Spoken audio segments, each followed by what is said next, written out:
کیسا لگ رہا ہے یہاں؟ کھانا وغیرہ تو مل رہا ہے نا؟ اسے جیل کی سلاخوں کے پیچھے دیکھتی وہ طنزیہ مسکراتے بولی۔ اس کی آنکھوں میں انگارے برس رہے تھے۔ وہ نہیں جانتی تھی اس نے کتنی بڑی غلطی کر دی تھی۔ اسے جھوٹے الزام میں جیل بھجوا دیا۔ وہ ایک پروفیسر تھا، بس امیر زادی کو پڑھائی میں بالکل دلچسپی نہیں تھی۔ اس نے کلاس میں سب کے سامنے ڈانٹ کر باہر نکال دیا۔ اس نے رو رو کر اپنے باپ کو بھڑکایا اور اب وہ جیل میں تھا۔ پر شاید وہ نہیں جانتی تھی وہ کوئی عام شخص نہیں تھا۔ یہاں مجھے کیا ملتا ہے کیا نہیں، اس کا جواب تمہیں میں باہر آ کر دوں گا۔ رات 12 بجے انتظار کرنا، اس نے پراسرار انداز میں کہا۔ پتہ ہے جو لوگ یہاں ہوتے ہیں ایسی بہکی بہکی باتیں کرتے ہیں۔ وہ صاف اس کا مذاق اڑانے لگی۔ جب آدھی رات اپنے چہرے پر کچھ محسوس ہوا تو جیسے ہی آنکھیں کھولیں تو اسے اپنے سامنے دیکھ کر خوف سے اس کی آنکھیں پھیل گئی تھیں۔ آپ آپ یہاں آپ یہاں کیا کر رہے ہیں؟ نکلے میرے کمرے سے، گارڈز! اور اس نے جلدی سے اس کے منہ پر ہاتھ رکھ کر اسے دیوار کے ساتھ لگا دیا تھا۔ اس کے جسم سے جان تب نکلی تھی جب اسے اپنے پیٹ پر کوئی نوکیلی چیز چبھتی ہوئی محسوس ہوئی تھی۔ اس نے دیکھا تو اس کے ہاتھ میں پسٹل تھی۔ کیا کیا مطلب؟ مجھے مار دیں گے؟ ہاں، اگر تمہاری آواز نکلی تو میں تمہیں مار ڈالوں گا۔ اب بتاؤ کیا کہہ رہی تھی تم مجھے؟ میں بہکی بہکی باتیں کرنے لگا ہوں؟ تم نے ٹھیک ہی کہا، میں بہک گیا ہوں۔ سچ میں تمہارے حسن کو دیکھ کر بہک چکا ہوں۔ اب بتاؤ کیسا لگ رہا ہے موت کو سامنے دیکھ کر؟ وہ بندوق سرکاتا ہوا اس کی گردن پر لے گیا تھا اور گردن پر رکھ کر اس نے ذرا سا دباؤ ڈالا تو وہ ڈر سے کانپنے لگی تھی۔ ویسے تو بڑی شیرنی بنی پھرتی ہو باپ کے سر پر، خود تمہارے اندر اتنی ہمت نہیں ہے کہ مجھ سے آنکھوں میں آنکھیں ڈال کر بات کر سکوں۔ یہ ہے تمہاری اوقات؟ چلو میرے لیے چائے بنا کر لاؤ، تمہارے گھر میں پہلی دفعہ آیا ہوں، مہمان کی اتنی خدمت داری تو بنتی ہے نا۔ چلو۔ وہ اسے آگے کی طرف گھسیٹتا ہوا باہر لے کر آیا تھا۔ کوئی ہوشیاری مت دکھانا ورنہ میرا نشانہ بہت پکا ہے۔ دانین کا جسم لرز رہا تھا۔ وہ تقریباً اسے گھسیٹتا ہوا سیڑھیوں سے نیچے لے کر آیا تھا۔ کچن کدھر ہے؟ اس نے دانین سے پوچھا تھا تو دانین نے اشارہ کر کے اسے سامنے کی طرف کچن کا راستہ بتایا تھا۔ چلو پھر آگے آگے، میرا منہ کیا دیکھ رہی ہو؟ چائے تم بناؤ گی۔ دانین نے پورے گھر میں نظر گھمائی تھی مگر گھر میں کوئی بھی نہیں تھا۔ اس کے بابا کسی آفیشیل میٹنگ کے سلسلے میں اسلام آباد گئے ہوئے تھے اور ان کا صبح آنے کا پلان تھا۔ ملازم سب اپنے اپنے کوارٹرز میں جا کر سو گئے تھے۔ وہ گھر میں اکیلی سو رہی تھی۔ یہی وجہ تھی کہ اس جلاد صفت انسان کے شکنجے میں آ گئی تھی۔ چلو میرے لیے چائے بناؤ، اس نے حکم صادر کیا تھا۔ مجھے چائے نہیں بنانی آتی، وہ ہکلائی تھی۔ تو پھر ٹھیک ہے، مرنے کے لیے تیار ہو جاؤ۔ اس نے پسٹل کو لوڈ کیا تھا اور دانین چیخی تھی، پلیز مجھے مارنا مت، میں بناتی ہوں چائے۔ اور اس کی حالت دیکھ کر وہ ہنسنے لگا تھا کیونکہ وہ پاگلوں کی طرح کبھی ادھر ہاتھ مار رہی تھی تو کبھی ادھر، مگر اسے چائے کے لیے کچھ بھی نہیں مل رہا تھا۔ آخر کار وہ خود آگے بڑھا تھا اور اس نے اسے مطلوبہ سامان نکال کر دیا تھا۔ چلو اب چولہا جلاؤ۔ مجھے چولہا نہیں جلانا آتا۔ کیا تمہیں چولہا نہیں جلانا آتا؟ کس دنیا میں رہتی ہو؟ مجھے کبھی کام کرنے کی ضرورت ہی نہیں پڑی، میرے بابا نے میرے لیے 4 ملازمائیں رکھی ہوئی ہیں۔ اچھا، وہ 4 ملازمائیں کہاں ہیں؟ مجھے تو نہیں نظر آ رہی۔ بس باپ کے پیسے کا ہی غرور ہے، تمہارے باپ کو سائڈ پر کر دیں تو تم تو بالکل زیرو ہو۔ مجھے لگتا ہے پاکستان کی سب سے بڑی لوزر لڑکی تم ہی ہو۔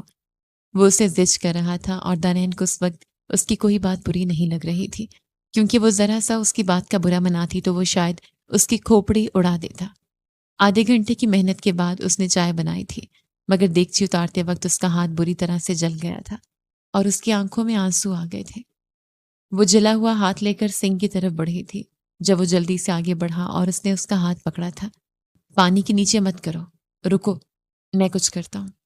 اس نے چاروں طرف نظریں دوڑائی تھیں مگر اسے کچھ بھی نہیں ملا تھا۔ اس نے 2-3 کیبن کھولے تھے اور پھر اسے مطلوبہ چیز مل گئی تھی۔ اس نے خشک آٹا مٹھی بھر لیا تھا اور اس کے ہاتھ پر رکھ دیا تھا اور جلن کے مارے اس کی جان نکل گئی تھی۔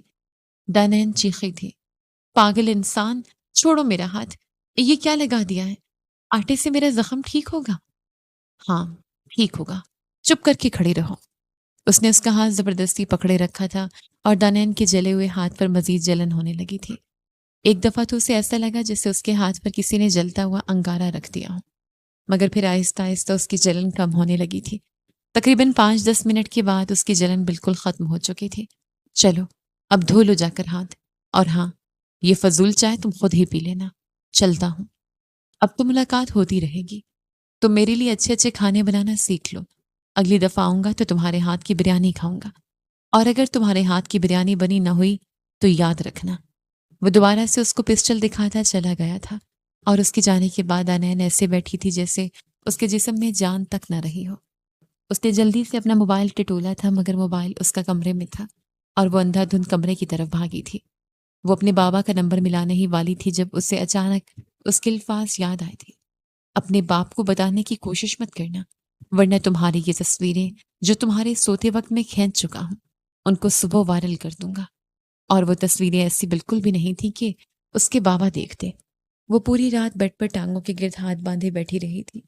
اسے پوری رات ایک لمحے کے لیے بھی نیند نہیں آئی تھی۔ وہ بڑی مصیبت میں پھنس چکی تھی، نہ وہ باپ کو بتا سکتی تھی اور نہ ہی کسی کی ہیلپ لے سکتی تھی۔ آخر کار اسے ایک بہانہ مل ہی گیا تھا۔ اس نے باپ کو فون کیا تھا، بابا، رات کو ہمارے گھر میں کوئی گھس آیا تھا، میں نے گارڈز کو بہت آوازیں دی مگر کوئی بھی نہیں آیا، میں پوری رات بہت روتی رہی ہوں۔ کیسی باتیں کر رہی ہو بیٹا؟ ایسا کیسے ہو سکتا ہے؟ کوئی گھر میں کیسے آ سکتا ہے؟ اتنی ٹائٹ سیکیورٹی میں ایسا ہو ہی نہیں سکتا۔ مگر ایسا ہوا ہے بابا، میں نے خود دیکھا ہے، آپ کو مجھ پر یقین نہیں ہے کیا؟ وہ رو رہی تھی۔ اچھا ٹھیک ہے بیٹا، تم پریشان مت ہو، میں آتا ہوں۔ شوکت ہرل بیٹی کی روتی آواز پر بے چین ہو گئے تھے اور آنن فانن گھر کے لیے نکلے تھے، اور اپنے بابا کو دیکھتے ہی دانین ان کے سینے سے جا لگی تھی۔ میں نے گارڈز کو کہا ہے، انہوں نے سارے CCTV کیمراز کی فوٹیج چیک کی ہے، کہیں کوئی کلو نہیں ملا۔ بیٹا مجھے لگتا ہے آپ کو کوئی غلط فہمی ہوئی ہے۔ ہاں شاید بابا، مجھے غلط فہمی ہوئی ہوگی، میں اکیلی تھی، میں بہت ڈر گئی تھی۔ تم ایسا کرو بیٹا، رات نورا کو اپنے ساتھ سلا لیا کرو، پھر ٹھیک ہے؟ وہ تو ابھی بہت ڈری ہوئی تھی، مگر وہ باپ کو سچی بات نہیں بتا سکتی تھی۔ اگر وہ جتنا چالاک تھا، کیسے آسانی سے بنا اپنا کوئی نشان چھوڑے ان کے گھر میں نہ صرف گھسا تھا بلکہ پورا 1.5 گھنٹہ وہاں پر گزار کر وہ گیا تھا۔ کتنی بار دانین کے دل میں آیا تھا کہ وہ بابا کو بتا دے، مگر پھر اس نے سوچا تھا کہ وہ اس معاملے کو خود اپنے طریقے سے ہینڈل کرے گی۔ باپ کو بتا کر پہلے بھی وہ معاملہ بگاڑ چکی تھی۔ اس کی دوست میشا کی سالگرہ تھی اور اس کے لیے اسے کوئی گفٹ لینا تھا، اس لیے آج اس کا یونیورسٹی جانے کا ارادہ نہیں تھا۔ وہ تیار ہو کر شاپنگ کے لیے چلی گئی تھی۔ وہ میشا کے لیے گفٹ دیکھ رہی تھی جب وہ اچانک سے اس کے قریب آیا تھا۔ وہ اس وقت جولر کی شاپ پر کھڑی تھی اور میشا کے لیے نیکلس دیکھ رہی تھی۔ یہ والا زیادہ اچھا ہے، وہ اس کے قریب سے بولا تھا، اور وہ کرنٹ کھا کر سیدھی ہوئی تھی۔ کیا بدتمیزی ہے؟ کوئی بدتمیزی نہیں ہے جانا، میں تو تمہاری مشکل آسان کر رہا تھا۔ تب سے دیکھ رہا ہوں تمہیں، انتخاب کرنے میں مسئلہ آ رہا ہے۔ آپ یہ پیک کر دیں۔ اس نے اپنی مرضی کا نیکلس نکال کر جولر کو دیا تھا، تبھی اس کے فون پر کال آئی تھی۔ وہ ایکسکیوز کرتا ہوا سائٹ پر چلا گیا تھا۔ اس کے جانے کے بعد دانین نے وہ نیکلس چینج کر دیا تھا اور اس کی بجائے اس نے انگوٹھی لی تھی۔ بل پے کر کے جب وہ مال سے نکلنے لگی تو اسے گارڈ نے روکا تھا۔ میم رک جائیں، ہمیں آپ کی تلاشی لینی ہے۔ کیا بدتمیزی ہے؟ میری کیوں تلاشی لینی ہے؟ میں بل پے کر کے آ رہی ہوں۔ نہیں میم، آپ پے کرنے کے علاوہ ہمارا کچھ سامان چرا کر آئی ہیں اور ہمیں آپ کی تلاشی لینے کا حکم ملا ہے۔ تبھی لیڈی گارڈ آگے آئی اور اس نے دانین کی تلاشی لینی شروع کی تھی، اور اس کے پینٹ کی زپ میں سے ایک بریسلیٹ نکلا تھا۔ یہ ڈائمنڈ کا بریسلیٹ تھا اور اسے دیکھ کر دانین کی آنکھیں حیرت سے پھٹی رہ گئی تھیں۔ یہ اس کی پاکٹ میں کب آیا؟ شور مچ گیا تھا۔ بہت سارے لوگ دانین کے ارد گرد جمع ہو گئے تھے اور دانین کی اچھی خاصی بے عزتی ہو گئی تھی۔ اسے سمجھ آ گئی تھی یہ گھٹیا حرکت کس نے کی ہے۔ یہ میرے خلاف سازش کی ہے، یہ میں نے نہیں کیا، مگر اس کی بات پر کوئی بھی اعتبار نہیں کر رہا تھا۔ دیکھیں میم، ایک تو آپ نے چوری کی ہے، اوپر سے ہمارے ساتھ ہی بدتمیزی کر رہی ہیں۔ ہم چاہیں تو پولیس میں آپ کی رپورٹ بھی درج کر سکتے ہیں، مگر ہم اپنی شاپ کا ماحول نہیں خراب کرنا چاہتے۔ بہتر یہ ہے کہ آپ یہاں سے چلی جائیں، ہمیں ہمارا مال واپس کر دیں۔ وہ تنفن کرتی وہاں سے چلی گئی تھی۔ اتنی بے عزتی آج تک محسوس نہیں ہوئی تھی جتنی آج اسے محسوس ہوئی تھی۔ اس کا دل چاہ رہا تھا وہ جا کر اس بے غیرت انسان کے سر پر بم پھوڑ دے۔ تبھی اس کا فون بجا تھا۔ اس کی دوست کی کال تھی، وہ رات کی پارٹی کے بارے میں کچھ بات کرنے والی تھی اور میشا کی برتھ ڈے کے لیے وہ اتنی ایکسائٹڈ تھی کہ وہ اپنی پریشانی بھول گئی تھی۔ وہ باہر سے کھانا کھا کر شام تقریباً 5 بجے گھر آئی تھی اور اس کے کمرے میں اسے کچھ عجیب سا محسوس ہوا تھا۔ اس نے نظریں گھما کر دیکھا تو اس کے بیڈ کے سائڈ ٹیبل پر ایک بکے رکھا تھا اور اس کے اوپر ایک کارڈ بھی رکھا ہوا تھا۔ اس پر لکھا تھا، کیسا لگا پبلک پلیس پر بے عزت ہو کر؟ ابھی یہ تو شروعات ہے، آگے آگے دیکھو میں تمہارے ساتھ کرتا کیا ہوں۔ اور ہاں، خود تو تم اس قابل نہیں ہو کہ اپنے لیے کچھ کر سکو۔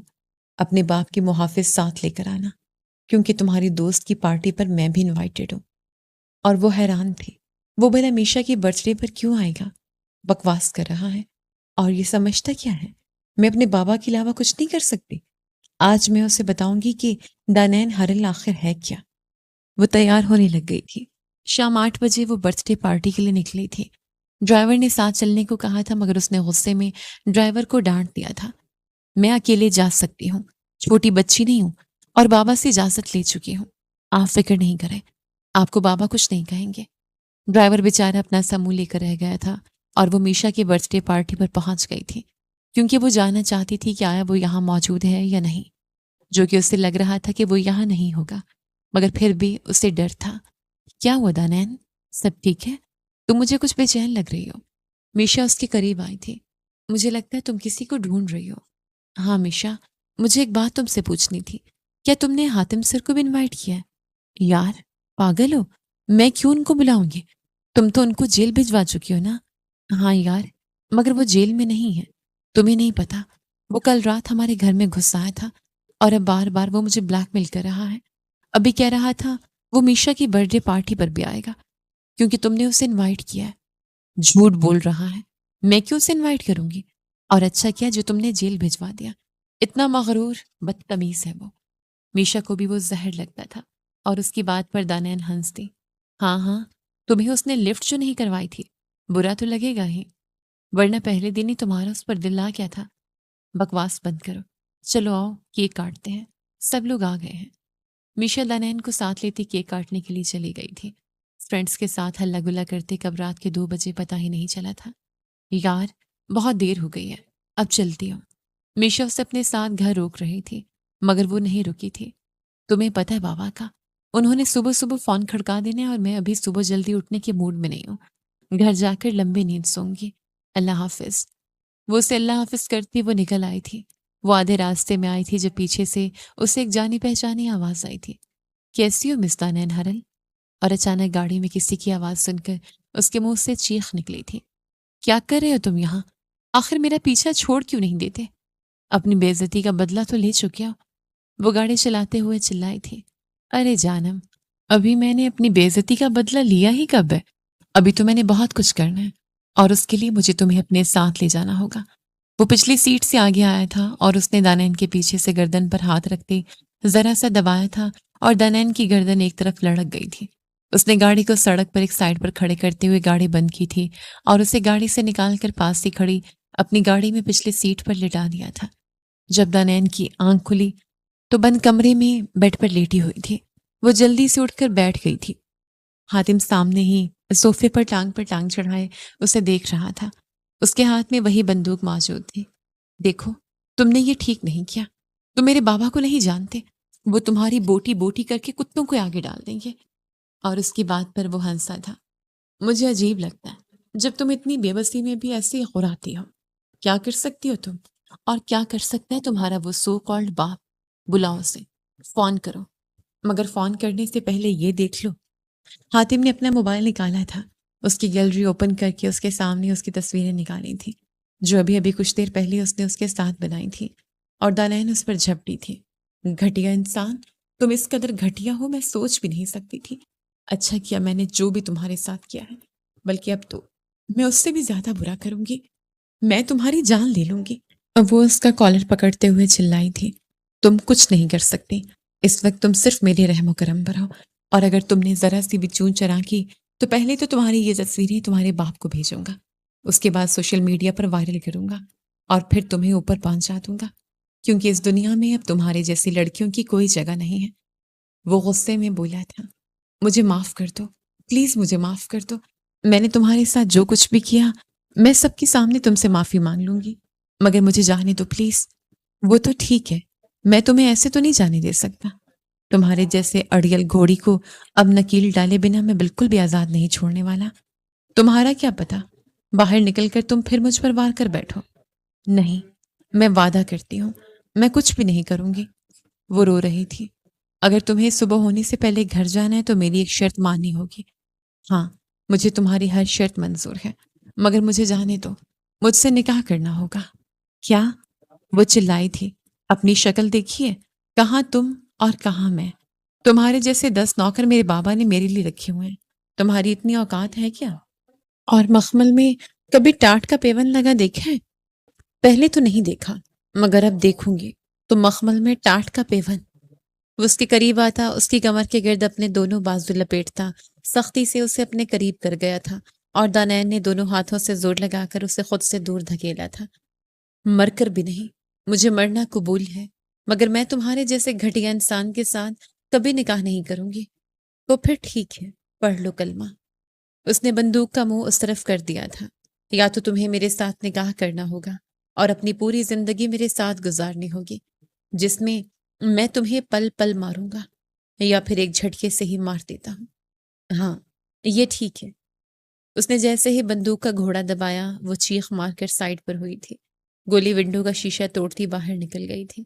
حاتم نے جلدی سے بندوق کا رخ اس طرف کیا تھا، اور اس سے پہلے کہ وہ گھوڑا دباتا، وہ روتے ہوئے چلانے لگی تھی۔ مجھے مت مارو، میں نکاح کرنے کے لیے تیار ہوں۔ دیکھا، میں نے کہا تھا نا، باپ کے بغیر تم بالکل لوزر ہو۔ کیسے موت کو سامنے دیکھ کر تمہاری ساری اکڑ ہوا ہو گئی۔ تمہارے پاس دلہن بننے کا تو ٹائم نہیں ہے، مگر سر پر دوپٹہ اچھی طرح اوڑھ لو۔ اس کے پاس دوپٹہ بھی نہیں تھا۔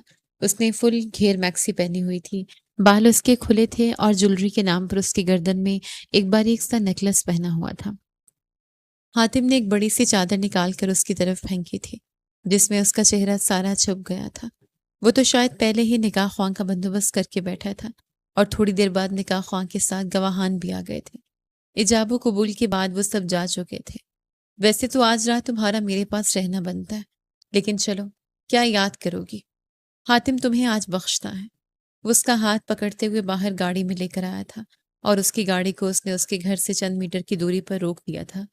وہ خود گاڑی سے باہر نکلا تھا اور اسے ڈرائیونگ سیٹ پر آنے کو بولا تھا۔ چلو، آؤ ڈرائیونگ سیٹ پر بیٹھو اور جاؤ گھر۔ حاتم نے اسے بازو سے پکڑ کر باہر نکالا تھا اور اس کے لیے ڈرائیونگ سیٹ کا دروازہ کھولا تھا۔ اسے بٹھانے کے بعد اس نے اس کے اوپر اپنی ہی دی ہوئی کالی چادر اچھی طرح سیٹ کی تھی، اور اس سے اللہ حافظ بولا تھا۔ اچھا سنو، وہ واپس آیا تھا اور گاڑی کی ونڈو پر جھکا تھا۔ گاڑی کے اندر سر کر کے اس نے ایک ہاتھ سے اس کا چہرہ اپنی طرف جھکایا تھا اور اس کے ماتھے پر بوسہ دیا تھا۔ اتنا تو آج کے لیے بنتا تھا نا؟ اسے آنکھ مارتا دور ہوا تھا۔ دانین بالکل خاموش بیٹھی تھی، اس نے کچھ بھی ریئیکٹ نہیں کیا تھا۔ گاڑی پہلے سے سٹارٹ تھی۔ دانین نے کسی طرح گاڑی گیٹ کے اندر کی، یہ وہی جانتی تھی۔ اس کے بعد وہ مرے مرے قدموں سے گھر کے اندر آئی تھی، اور خود کو گھسیٹتی ہوئی وہ بمشکل اپنے کمرے تک پہنچی تھی، اور بیڈ پر گرتے ہوئے وہ پھوٹ پھوٹ کر رونے لگی تھی۔ اس نے پورا کمرہ اٹھ کر تہس نہس کر دیا تھا۔ صبح کے 5 بج رہے تھے جب وہ گھر پہنچی تھی، اور اپنے کمرے کا حشر نشر کرنے کے بعد وہ کب سوئی اسے خود بھی پتہ نہیں چلا تھا۔ اگلے دن 2 بجے اس کی آنکھ کھلی تھی، اور وہ حیرت سے اپنے ارد گرد کا جائزہ لے رہی تھی۔ کیا رات وہ سب اس نے خواب دیکھا تھا؟ اس نے دعا کی تھی کہ جو اس کے ذہن میں باتیں چل رہی ہیں، خدا کرے وہ سب خواب ہو۔ وہ اٹھ کر بیٹھی تھی اور کمرے کی الٹی حالت اس کے خواب کو حقیقت بتا رہی تھی۔ یہ نہیں ہو سکتا، یہ نہیں ہو سکتا۔ مجھے لگتا ہے میں نے کوئی خواب دیکھا ہے۔ ایسا کیسے ہو سکتا ہے؟ وہ مجھ سے نکاح کیسے کر سکتا ہے؟ نہیں، نہیں، میں دانین ہرل، مجھ سے بھلا اس 2 کے پروفیسر کا کیا مقابلہ؟ اور پھر تبھی اس کے بیڈ پر پڑی اس کی دی ہوئی کالی شال پر نظر پڑی تھی۔ وہ مردانہ شال اسے کسی اژدہے کی مانند محسوس ہو رہی تھی۔ اس نے جلدی سے اپنا کمبل شال کے اوپر پھینک دیا تھا۔ اس وقت وہ شال کو دیکھنا بھی نہیں چاہتی تھی۔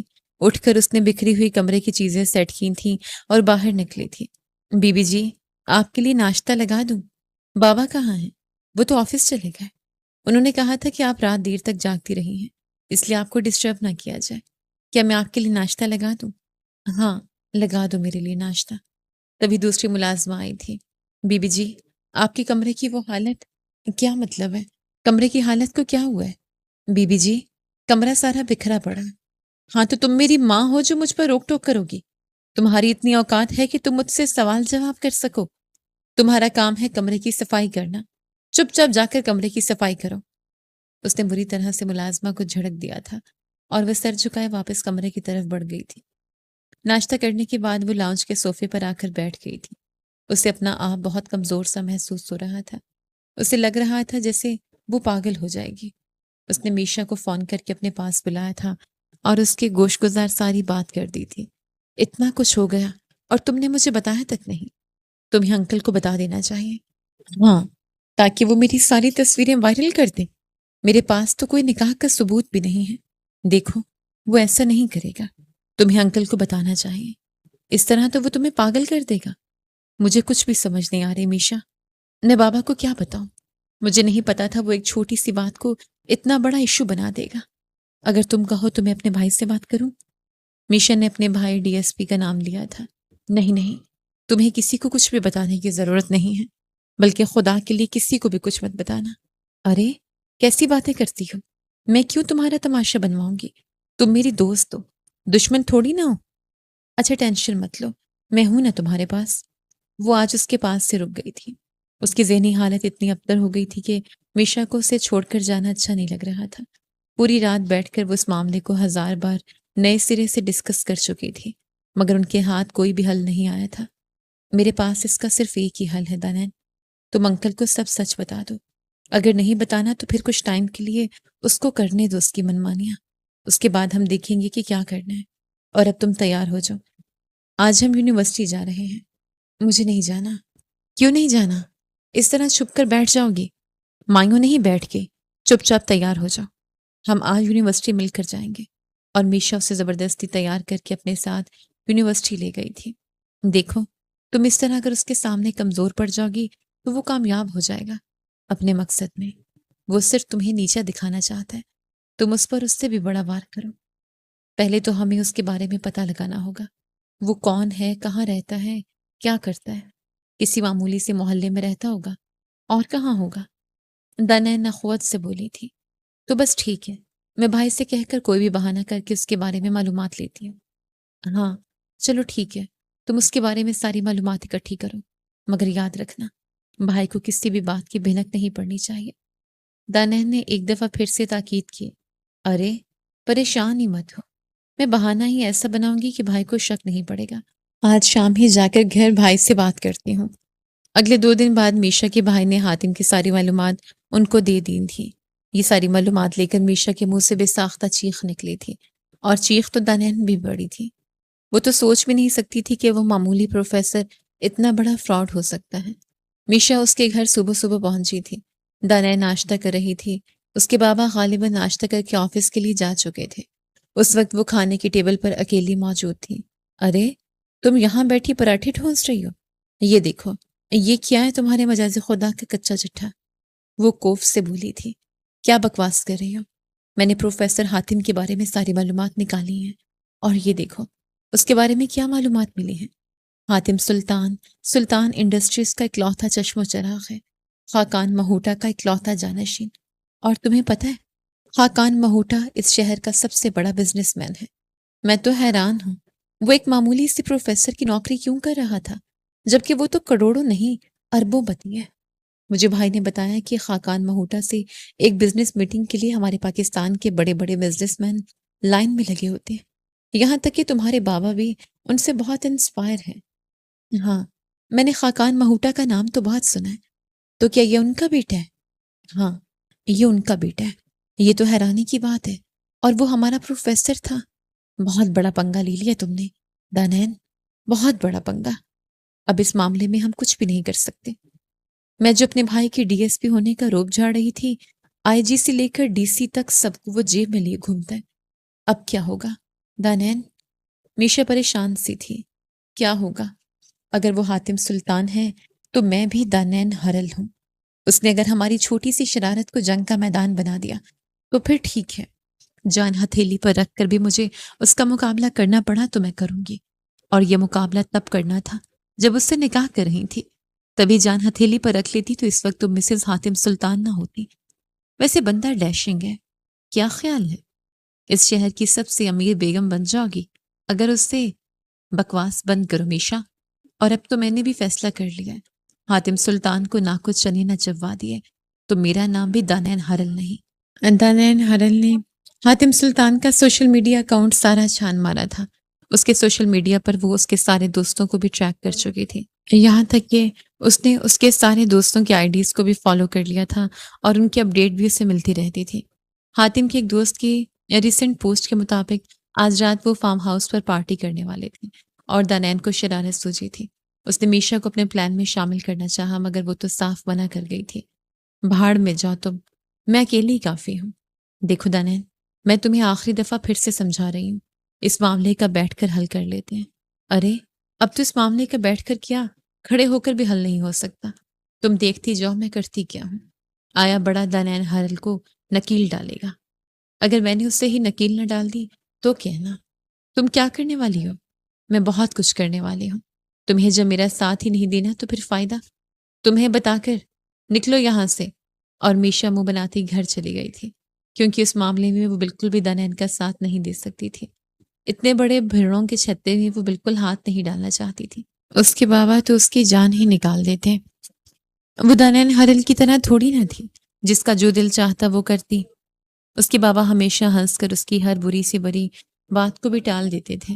حاتم سلطان خاقان مہوٹا کا اکلوتا بیٹا تھا۔ خاقان مہوٹا ایک بہت ہی نیک دل اور عاجز انسان تھا۔ ان کی بیوی رضیہ بانو بھی ایک نیک بندی تھی اور انہوں نے جس طرح اپنے بیٹے کی پرورش کی تھی، حاتم سلطان میں بھی اپنے ماں اور باپ والی عاجزی کوٹ کوٹ کر بھری تھی۔ اتنا پیسہ آنے کے باوجود بھی وہ بہت عاجز انسان تھا۔ حاتم کو بچپن سے ہی استاد بننے کا شوق تھا۔ خاقان صاحب نے تو اسے بہت منع کیا تھا کہ کیا ضرورت ہے چھوٹی موٹی نوکریاں کرنے کی، اپنا اتنا اچھا بزنس ہے تو بزنس سنبھالو۔ انہوں نے اسے یہ بھی کہا تھا کہ اگر وہ پاکستان میں بزنس نہیں کرنا چاہتا تو لندن والا آفس سنبھال لے، مگر حاتم کی ایک ضد تھی کہ وہ پہلے اپنا شوق پورا کرنا چاہتا ہے۔ رضیہ بانو نے بھی بیٹے کی خواہش کے لیے شوہر سے بات کی تھی۔ کیا ہو جائے گا خاقان صاحب، پڑھانے دے، استاد کا ہمارے معاشرے میں اتنا اچھا کردار ہے، یہ تو آپ جانتے ہی ہیں۔ اور کیا ہے، 1-2 سال کی بات ہے، اسے کر لینے دے اپنا شوق پورا۔ چلو بھائی ٹھیک ہے، کر لے شوق پورا۔ آپ کا لاڈلا اب خوش؟ ہاں خوش۔ رضیہ بانو نے مسکراتے ہوئے شوہر کا شکریہ ادا کیا تھا۔ حاتم کو بھی چند دن ہی ہوئے تھے یونیورسٹی میں پڑھاتے ہوئے۔ یہ شہر کی سب سے بڑی اور مہنگی یونیورسٹی تھی جہاں پر ایلیٹ کلاس کے بچوں کے علاوہ اور کوئی نہیں تھا، اور یہ ایلیٹ کلاس کے بچے بہت بگڑے ہوئے تھے۔ یہ حاتم کو یہاں آ کر پتہ چلا تھا۔ وہ خود تو بہت ہی سلجھا ہوا اور سوبر انسان تھا، مگر یہاں آنے کے بعد اسے پتہ چلا تھا کہ اس کے کلاس کے لوگ کتنے بدتمیز ہیں، اور سب سے بدتمیز تو دانین ہرل تھی، اور جو نہ کلاس اٹینڈ کرتی تھی، اور اگر کبھی اٹینڈ کر لیتی تو وہ لیکچر پر دھیان دینے کے بجائے ادھر ادھر باتیں بکھیرنے میں لگی رہتی تھی۔ اس دن بھی جب حاتم بہت ضروری ٹاپک سمجھا رہا تھا، دانین میشا کے کان میں خسر پسر کر رہی تھی، اور حاتم نے غصے میں ان دونوں کو کلاس سے نکال دیا تھا، اور اس بات پر اس نے یہ بات دل پر لے لی اور اپنے بابا کے سامنے رو رو کر برا حال کر لیا تھا۔ بابا، میری عزت کا سوال ہے، اگر آپ 2 ٹکے کے پروفیسر کو سزا نہیں دلوائیں گے تو میں زہر کھا لوں گی۔ اچھا ٹھیک ہے، تم فکر نہیں کرو، میں حامد کو کہتا ہوں، تم اسے اس پروفیسر کی ساری ڈیٹیل دینا اور وہ کرتا اس کے بارے میں کچھ۔ شوکت صاحب نے اپنے امپلائی کا نام لیا تھا اور حامد نے ڈی ایس پی سے بات کر کے حاتم کو جیل میں بند کروا دیا تھا، اور جب دانین کو اس کے جیل جانے کی خبر ملی تو وہ کنفرم کرنے کے لیے تھانے میں آئی تھی اور آ کر پھر سے اسے بے عزتی کر گئی تھی۔ دانین کو دیکھ کر ایس ایچ او اس طرف آیا تھا اور وہ ایس ایچ او حاتم کو پہچان گیا تھا۔ سر آپ یہاں؟ سر آپ یہاں کیسے؟ وہ جیل میں حاتم کو دیکھ کر بوکھلا گیا تھا۔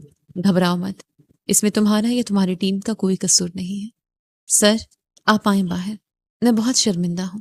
سر پتہ نہیں میرے عملے نے ایسا کیوں کیا۔ میں نے کہا نا ایس ایچ او صاحب، آپ کو شرمندہ ہونے کی ضرورت نہیں ہے، آپ کے عملے کی کوئی غلطی نہیں ہے، بس ایک غلط فہمی تھی، چلتا ہوں۔ وہ ابھی تھوڑی دور ہی آیا تھا کہ دانین ایک بزرگ پر چلا رہی تھی۔ وہ بزرگ جو ریڑھی پر شربت بنا کر بیچ رہا تھا، سڑک کراس کرتے ہوئے اچانک دانین کی گاڑی کے سامنے آ گیا اور دانین نے اس کی ریڑھی کو اڑا دیا تھا۔ شکر تھا کہ وہ بوڑھا انسان بچ گیا تھا، اور بجائے اس کے کہ وہ شرمندہ ہوتی وہ الٹا اس بزرگ پر چلانے لگی تھی، اور بزرگ کو اچھا خاصا بے عزت کر کے وہ جا چکی تھی۔ تبھی پیچھے سے حاتم آیا تھا، اس نے اس بزرگ کو اٹھایا تھا، اس کے کپڑے جھاڑے تھے اور جیب میں جتنے بھی نوٹ تھے اس کے ہاتھ میں تھما دیے تھے۔ وہ بزرگ اسے ڈھیروں دعائیں دیتا چلا گیا تھا۔ حاتم نے اس ضدی اور مغرور لڑکی کو سبق سکھانے کا خود سے عہد کر لیا تھا۔ کوئی اتنا بھی ظالم اور سفاک کیسے ہو سکتا ہے جو ارد گرد کے لوگوں کو انسانوں کے بجائے کیڑے مکوڑے سمجھنے لگ جائے؟ اسے سبق سکھانے کے چکر میں حاتم سلطان نے وہ قدم بھی اٹھا لیا تھا جس کا اس نے سوچا تک نہیں تھا۔ نہ جانے اس دن اس کے دل میں کیا آیا تھا کہ اس نے آنن فانن دانین ہرل سے نکاح کا سوچ لیا۔ اس بات کا اسے خود بھی نہیں پتا تھا، جبکہ اس کے دوست حسن، بلال اور ولید اس سے پوچھ کر تھک گئے تھے کہ آخر تجھے اس لڑکی میں کیا نظر آیا؟ تو نے اسے اغوا کر کے اس سے نکاح کر لیا، اور اس بارے میں اس نے اپنے دوستوں سے بھی کوئی بات نہیں کی تھی۔ اس کے دوست بلال نے آج اپنے فارم ہاؤس پر ان کے لیے دعوت کا اہتمام کیا تھا، اور رات 8 بجے وہ سب وہاں پہنچنے والے تھے۔ سب لوگ کھانا کھا رہے تھے۔ بلال کے فارم ہاؤس پر اس کے اور ان چاروں کے گارڈز کی طرف میں ایک فوج موجود تھی۔ جب اچانک ایک لڑکی کی گاڑی وہاں آئی تھی، اور وہ لڑکی بڑے کروفر سے گاڑی سے نکل کر چلتی ہوئی ان کی طرف آ رہی تھی۔ ارے وہ لڑکی کون ہے؟ سب سے پہلے نظر حسن کی اس لڑکی پر پڑی۔ یہاں لڑکی کا کیا کام؟ بلال نے بھی مڑ کر دیکھا تھا۔ ارے یہ تو ہماری طرف ہی آ رہی ہے۔ ولید کی نظر بھی اس پر پڑی تھی۔ کیا تم میں سے کوئی اسے جانتا ہے؟ اور ان تینوں نے ہی نام میں سر ہلایا تھا، جبکہ حاتم کا منہ کی طرف جاتا ہاتھ وہیں پہ رکا تھا۔ ارے حاتم، یہ اتنے سارے لوگ یہاں پر کیوں موجود ہیں؟ آپ نے کہا تھا یہاں پر صرف ہم دونوں ہی ہوں گے۔ آج تو نکاح کے بعد ہمارا پہلا ڈنر تھا نا، اور آپ نے تو ایسے اپنے دوستوں کو بھی بلا لیا۔ وہ اس کے قریب آتی بے تکلفی سے اس کے بازو میں اپنا بازو ڈالتی لاٹ سے بولی تھی، یہ کیا بدتمیزی ہے؟ تم یہاں کیا کر رہی ہو؟ ارے یہ تمہارے دوست ہیں، مجھے ملواؤ نا ان سے۔ السلام علیکم، کیسے ہیں آپ؟ میں دانین، حاتم کی بیوی۔ اور حاتم نے غصے سے اپنے دوستوں کی طرف دیکھا تھا جو بیچارے سر جھکائے کھڑے تھے اور پھر فوراً وہاں سے رفو چکر ہو گئے تھے۔ بے شرم لڑکی، یہاں کیا کر رہی ہو؟ کیوں آئی ہو یہاں پر؟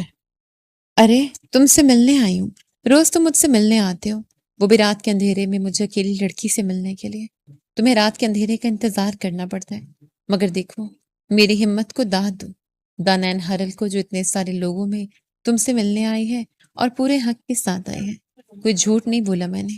بتاؤ کیسا لگا مجھ سے مل کر؟ تمہارے لیے بہتر یہ ہے کہ تم ابھی اور اسی وقت یہاں سے چلی جاؤ۔ میں تو بالکل بھی نہیں جا رہی، بہت بھوک لگی ہوئی ہے، کھانا تو کھانے دو۔ اور وہ بیٹھ کر کھانا کھانے لگی تھی، اور ایسے رغبت سے کھا رہی تھی جیسے یہ کھانا اس کے لیے سجایا گیا ہو۔ ولید، بلال اور حسن تینوں وہاں سے جا چکے تھے۔ وہ اپنے گارڈز اور ملازمین کو بھی وہاں سے لے کر جا چکے تھے، اور کھانا کھاتے ہوئے دانین ہرل کو اس بات کا احساس ہی نہیں ہوا تھا کہ اس وقت فارم ہاؤس میں وہ دونوں اکیلے موجود ہیں۔ ویسے بہت اچھا کیا تم نے جو تم یہاں خود آ گئی۔ میں نے سوچا تھا پوری بارات لے کر بینڈ باجوں کے ساتھ تمہیں بیاہ کر لاؤں گا، مگر تم نے خود ہی اپنی رخصتی کر لی ہے، تو مجھے کوئی پرواہ نہیں ہے۔ وہ جیسے کھانا کھا کر اٹھی تھی، اس کا ہاتھ پکڑے وہ اسے اپنے قریب کرتا بولا تھا کہ کیا مطلب ہے؟ دور رہے مجھ سے۔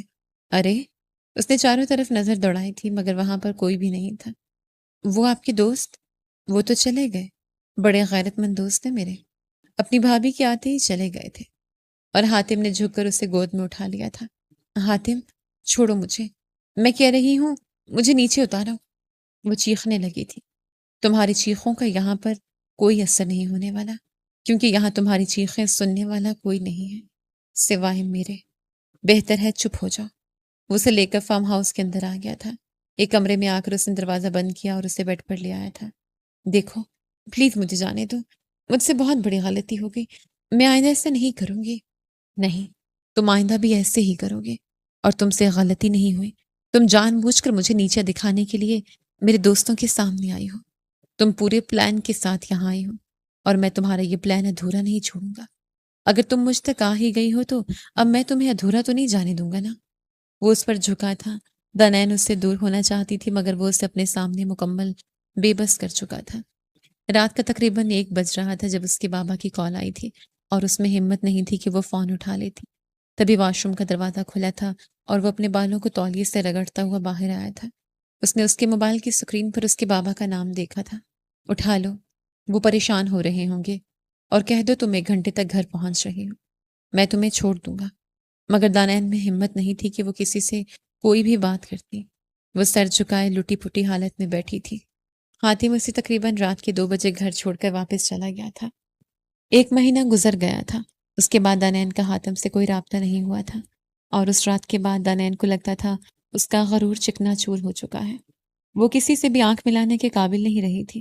اوپر سے اسے اپنے اندر محسوس ہوتی تبدیلی اس کی جان جیسے شکنجے میں آ گئی تھی۔ وہ پاگلوں کی طرح حاتم کو ڈھونڈ رہی تھی، مگر حاتم ایسا غائب ہوا تھا کہ اسے مل ہی نہیں رہا تھا۔ یہاں تک کہ اس کے دوستوں کی بھی آئی ڈیز پر کوئی اپڈیٹ نہیں تھی۔ وہ دن رات حاتم کو کالز کر رہی تھی، مگر حاتم نے اس کے کسی کال یا میسج کا جواب نہیں دیا تھا۔ اوپر سے اس کے بابا آج کل کسی پروپوزل کے بارے میں اس سے بات کر رہے تھے، اور وہ جلد از جلد ان لوگوں کو گھر بلانا چاہ رہے تھے، مگر دانین کے پاس کوئی جواب نہیں تھا۔ وہ ہنوز خاموشی اختیار کیے ہوئے تھی۔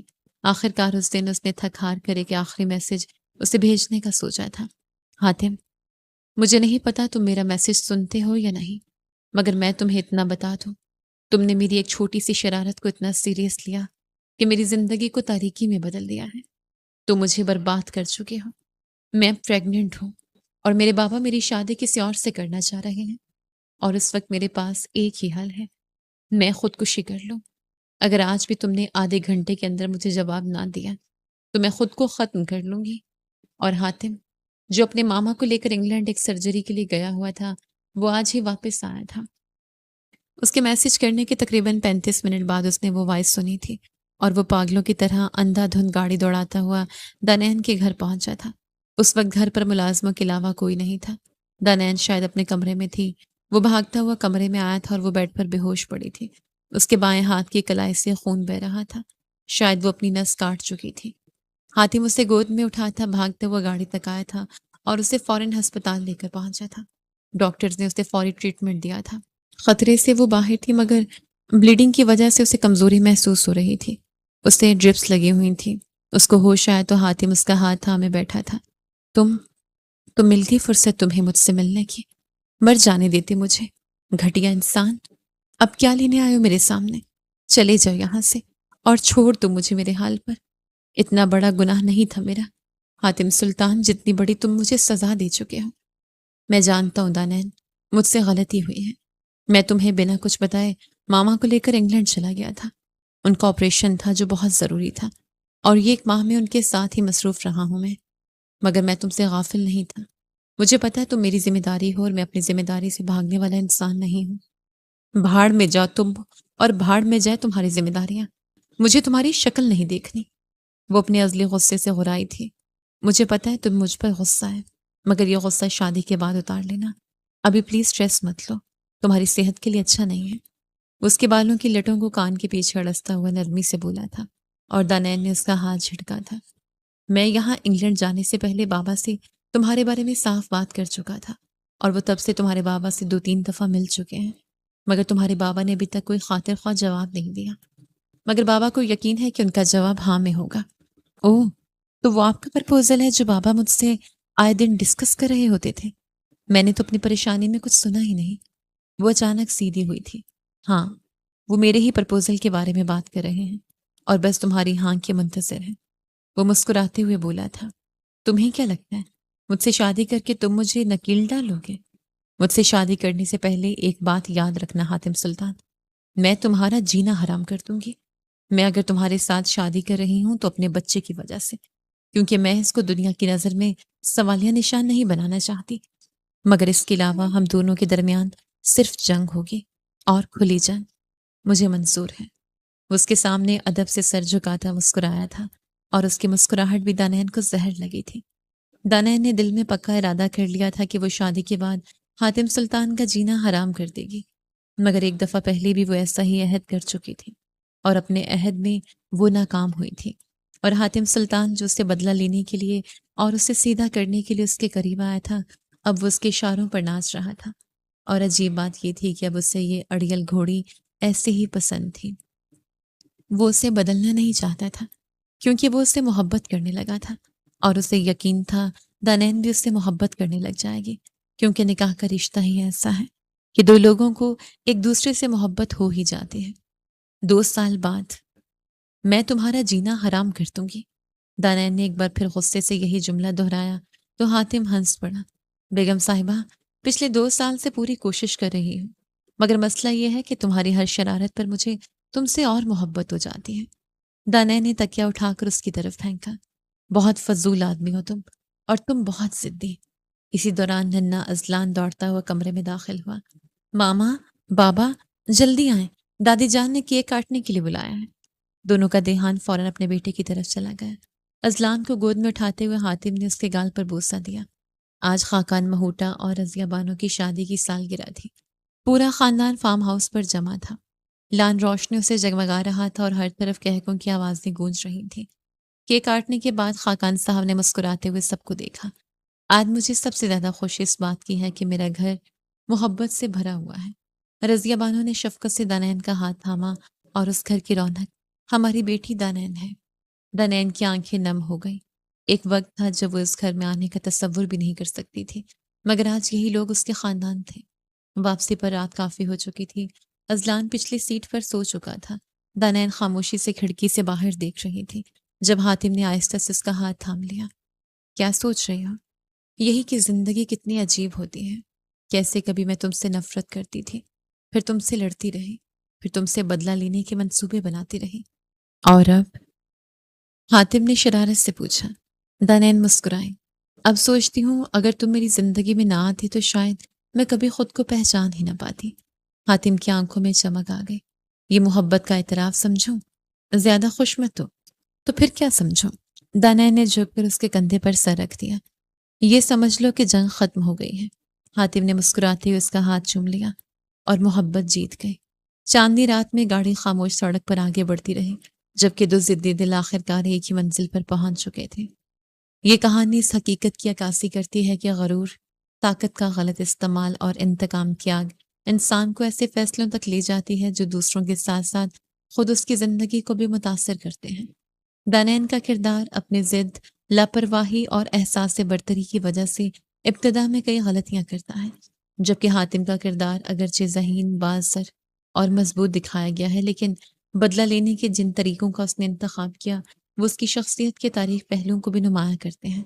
کہانی میں دونوں کردار اپنی اپنی خامیوں کے سبب مشکلات کا شکار ہوتے ہیں، اور یہی بات اس سے دلچسپ بناتی ہے کہ کوئی بھی مکمل طور پر درست یا غلط نہیں دکھایا گیا۔ اس داستان کا اصل سبق یہ ہے کہ عزت، انصاف اور انسانیت کسی بھی رشتے یا طاقت سے زیادہ اہم ہے، کیونکہ ظلم خواہ غرور کی صورت میں ہو یا انتقام کی شکل میں، آخرکار زخم ہی چھوڑتا ہے۔ زندگی میں فیصلے غصے، انا اور وقتی جذبات کے بجائے سمجھداری، برداشت اور سچائی کی بنیاد پر کیے جائیں تو بہت سی تباہیوں سے بچا جا سکتا ہے۔ ہر انسان کو اپنی حیثیت سے نہیں بلکہ اپنے کردار سے پہچانا جانا چاہیے، کیونکہ وقت گزر جاتا ہے مگر ہمارے رویوں کے اثرات دوسروں کے دلوں میں دیر تک باقی رہتے ہیں۔ اور آپ کو یہ کہانی کیسی لگی؟ پڑھ کر اپنی رائے کا اظہار کیجیے گا، اور چینل کو سبسکرائب کر لیں۔ شکریہ۔